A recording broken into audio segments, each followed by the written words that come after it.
अच्छा जी, अगर हम सेल फ़ोन यूज़ करें तो उसको किस तरीके से इस्तेमाल करना चाहिए, हमें अवेयरनेस होनी चाहिए।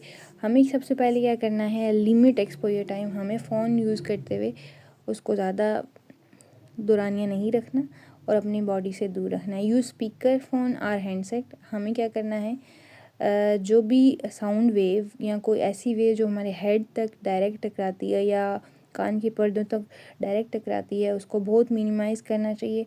दूसरा ये है कि आपने जो भी don't you keep your phone in your pocket for extended period, अपनी पॉकेट में क्या करें, ज़्यादा देर के लिए ना इन रेडिएशंस को रखें, क्योंकि इनके अंदर आयनाइजिंग रेडिएशन होती हैं जो कि हार्मफुल इफ़ेक्ट काज कर सकती हैं। जैसे कि लड़के जो हैं अपने सामने वाली पॉकेट में फ़ोन रख लेते हैं या फिर अपनी पैंट की पॉकेट में रखे हैं, जो कि ना तो टेस्टिकल के लिए अच्छे हैं ना फिर दिल के लिए अच्छे हैं। क्लियर। और कोशिश करें जब भी आप फ़ोन ख़रीदें उनका जो SAR लेवल है वो कंट्रोल रेट में होना चाहिए।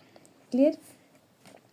नेक्स्ट है जी, आप जब भी कोई लैपटॉप यूज़ करें तो उसकी जो स्क्रीन टाइम है उसको कम करें ताकि आप आई स्ट्रेन से बचें। दूसरा ये है, आप जो भी हेडसेट यूज़ कर रहे हैं उसकी भी हेयरिंग का एक लेवल कम होना चाहिए। और दूसरी जो स्मार्ट वॉचेस यूज़ कर रहे हैं उसकी जो स्किन के साथ इरिटेशन है आप जो पहने हुए हैं उसको भी कम करें। दूसरा है माइक्रोवेव यूज़ करने की सेफ्टी क्या होती है। आप जब भी माइक्रोवेव यूज़ कर रहे हैं तो उसको बनाने वाला जो है मैन्युफैक्चरर है उसकी इंस्ट्रक्शन को फॉलो करें, उसकी टाइम पीरियड, हीटिंग का टाइम, उसकी गाइडलाइन को प्रॉपरली फॉलो करें।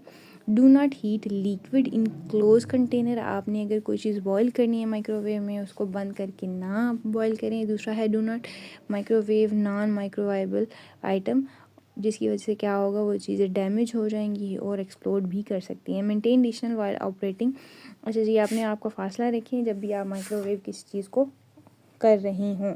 क्लियर। नेक्स्ट है जी हमारा टॉपिक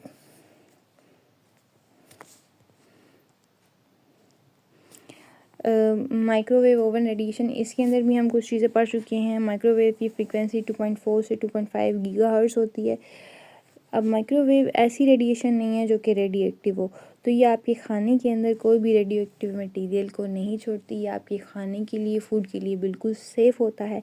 बस आपको माइक्रोवेव यूज़ करने का तरीका आना चाहिए। अच्छा जी, सबसे पहले जब भी आप माइक्रोवेव आप लेते हैं उसके स्टैंडर्ड होते हैं, वो FDA से अप्रूव होता है। उसके अंदर नॉन आयोनाइजिंग रेडिएशन कभी भी अब्जॉर्ब नहीं करती, अब्जॉर्ब करें भी तो बहुत कम क्वांटिटी में होती है और उसकी रेडिएशन कभी भी लीक नहीं करती।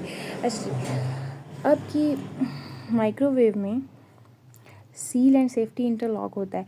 जब तक वो बंद है तब आपके लिए हैज़र्डस है, लेकिन जब आप उस डोर को ओपन करेंगे तो क्या हो जाएगा, वो बिल्कुल आपके लिए सेफ़ होगा। वो आपको क्या करेगा, कोई भी एक्सप्लोजन या कोई भी आप उसकी बर्निंग से आप बच जाएंगे। दूसरा है सेफ़ ऑपरेशन, आपको उसको यूज़ करने के लिए मैन्युफैक्चरर की गाइडलाइन को फॉलो करना पड़ेगा। पेस मेकर एंड इम्प्लांट, किसी की हार्ट की सर्जरी हुई है उसको पेस मेकर यहाँ पे स्टंट डले हुए हैं तो उसके लिए भी बिल्कुल सेफ़ है। लेकिन उसको कोशिश करें, अगर उसको कभी कभी यूज़ करते हुए डिजीनेस फील हो, नोज़िया फील हो, तो उसको क्या करना चाहिए, अपने डॉक्टर से कंसल्ट करना चाहिए।